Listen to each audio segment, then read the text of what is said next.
It's usually a touching moment. For me, it's a especially touching moment.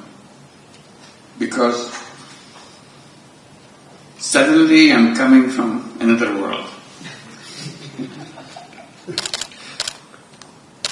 I got lost there. You bring me back to my real world. I feel so comfortable. That's where I belong to.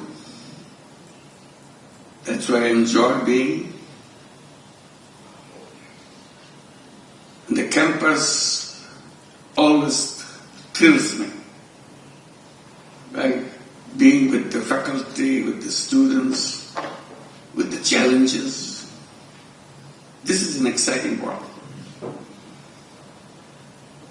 And then you find your path. How to see things in a clearer way than it was before. That's what the university campus is all about. Taking challenges. Building future. Imagine. I put a lot of importance to the young people and the faculty and campus as a whole. Importance of imagination. I said everybody will tell you learn. That's fine, that's okay. But spend as much time as you do in learning. Imagine. Because imagination is the way which creates the world. If you imagine, I try to emphasize to the young people, if you imagine, it will happen. If you don't imagine, it will never happen. Because you didn't imagine it. So easy. I see imagination gives you the power to unleash yourself. Without that, you are stuck with the reality. The reality is not given. The reality is created. We create it. That's what the beauty of the university campus is. Create the next day, next world, where we are. And you don't realize it at the moment. It's fun, wonderful time being in the campus, making friends. But along the way, we are challenging. We are saying, why not? What about this way? And that make it happen. Because you said, why not? If you didn't ask that question, why not? We would have remained the way we were all the time. So that's what excites me when I come back to the campus, when I meet you, meet the young people. Remind me what I am, what I'm supposed to do. One question I raised when I first started teaching in Bangladesh. Said if the university is the reservoir of all the knowledge, that's what one description of the university. All the knowledge of the world is compressed into the university. If so, if all the knowledge is stored, made a reservoir, the campus. How come you have so much power outside your door in Bangladesh? How come your knowledge doesn't spill over to them? Maybe your reservoir doesn't have anything. You're faking it. If there's a real thing, it should have come out. Solution would be long found.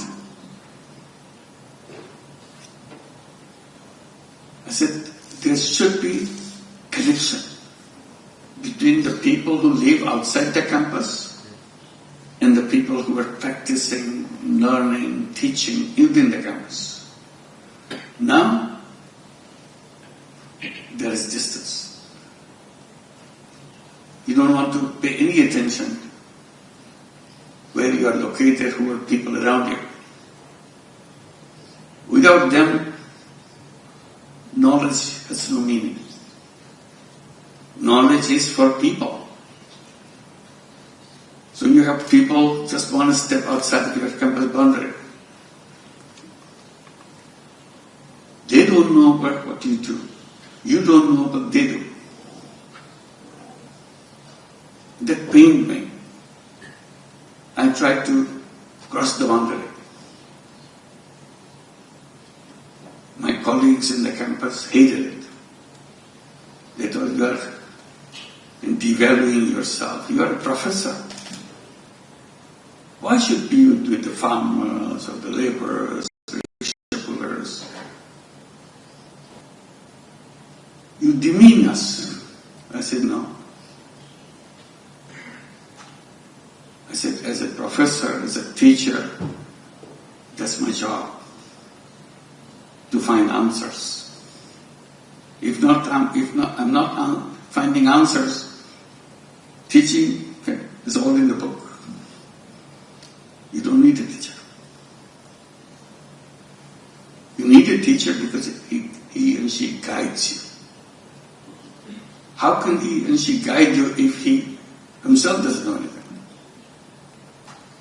So that's where my journey began.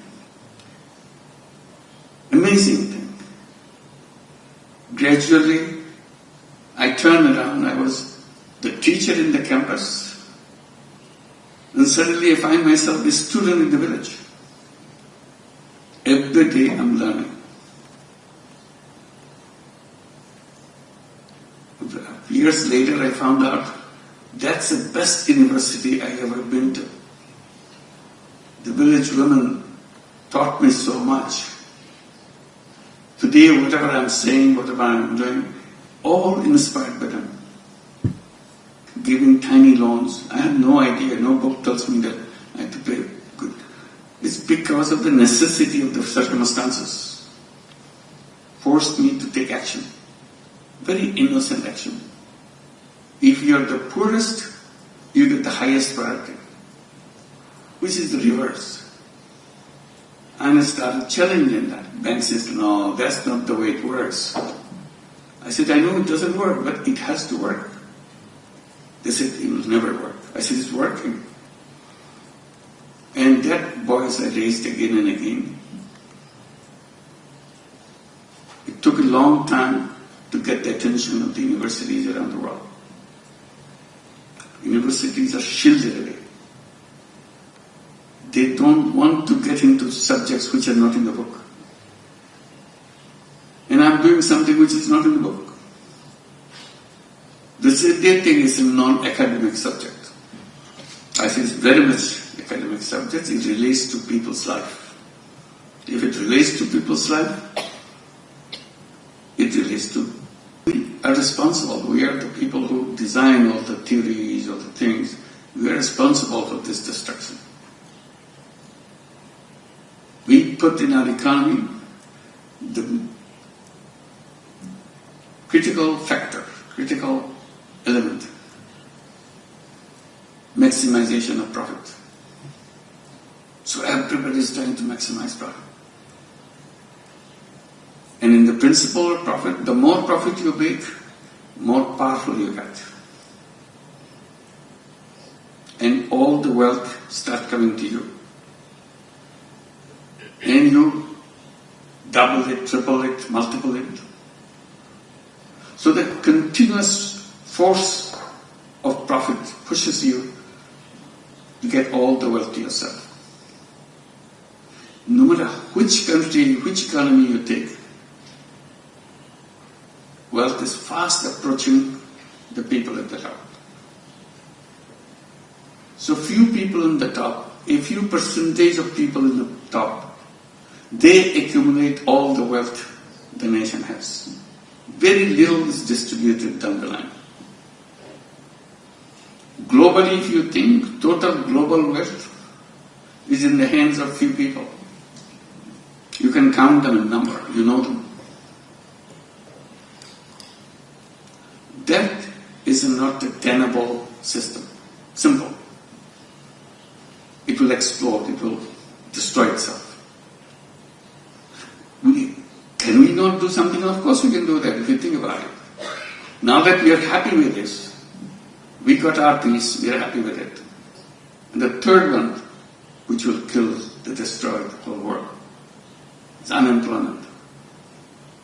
We talk about employment all the time, but work for unemployment. We design technology, powerful technology. Where you need 10 people, now we need 1 people. Where you need 100, we now can do it 2 of them. So what happens to people who are left out? Because technology is moving in that. Now we have the artificial intelligence. You are so happy. You practically don't need any people, so they are so proud. Is it a good news? You don't need any people? Then who are you? Artificial intelligence challenged me, who are you? Simple idea, we can practice it. Simple idea because we are saying each person make a commitment. I will not do anything which needs to use fossil fuels, plastic. So I'll stay away from it. All the things which damages the earth. I will not contribute to waste. If I have 1 shirt, I don't need another shirt. Because another shirt is waste. But here we created an economy, buy, fashion, throw away. So you have to counter. So I become a person to save the planet. I do not seek jobs because job takes away my creativity. So unemployment will turn into entrepreneurship. I'm not looking for employment. So unemployment doesn't mean anything to me. That's how I was born, as an entrepreneur. But the school taught me to learn so that I can get a good job. So my orientation is, if I don't get a job, I'm useless. I'm a failure. I said, that's not true. You are born as an entrepreneur, as a creative person. I said, essence of human being is creativity. If you don't have creativity, you are nothing. Every single person has creativity. But we are so focused on pushing it down. No creativity, just follow the orders. I said, we are not slaves.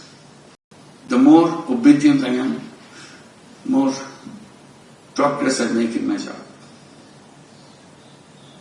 I said, the whole purpose of being human being is totally defeated. So I'll be an entrepreneur. I can create the world that I want. So these are the 3 zeros. On top of it, another idea came and attached to it. Business for profit maximization. I said, who said so? We'll create business for no profit at all, for no personal profit. Company, business will make profit, but profit will stay with the business, not with the owner. Why I create that? I create business for solution of problems, for a purpose, not for making money. Only purpose in business today is making money. I said, no, that's not what it is. Business is a wonderful tool. But the question is, what do you use it for? You are using it for personal gain. They explained it away by saying, you know what? That's the way human beings are. They are selfish. They want to make money. That's why you have to build a system based on selfishness. Because that's the unique quality of human being, is selfish. I said, you misunderstood human being. Human beings are selfish and selfless. but you cut off the selfless part. You keep only the selfish part. You build the whole world on the basis of selfish part and create a wrong world. If you address it as a human being, selfish and selfless, you would have two kinds of business. One is a selfish business, and another is a selfless business. And we encourage to create selfless businesses. Japanese young people love that, trying to see how to solve problems. When a business is a tool. Business is a very powerful tool, but the purpose has to be put in there, right purpose. So one thing led to another. And it all happened because of the interactions, because of the debate, because when I'm taking my students with me to address something, they're raising questions constantly, and I'm trying to find answer. For me, not for them, because I don't have the answer. When I have it, I say, shall we try this way? Maybe this will work. And I say, this is fantastic. So whenever I come back to campus, as you did help me to do that, it's an amazing opportunity to look back and enjoy being in the campus. And thank you for giving me this opportunity.